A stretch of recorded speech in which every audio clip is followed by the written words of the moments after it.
যেটা আমাদের জন্য মজা সেটা পশু পাখির জন্য কষ্টদায়ক। তাই আতশবাজি বন্ধ করা হোক।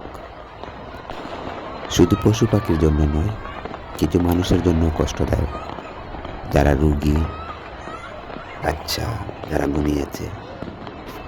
একটু আগে একটা নিউজে দেখলাম মিরপুর পল্লবীতে আতশবাজির আওয়াজে একজন মহিলার মৃত্যু হয়েছে। ইন্না লিল্লাহ। আল্লাহ যেন আমাদের এমন আনন্দ থেকে মুক্ত রাখেন যে আনন্দ অন্য পরিবারের কান্নার কারণ হয়ে দাঁড়ায়।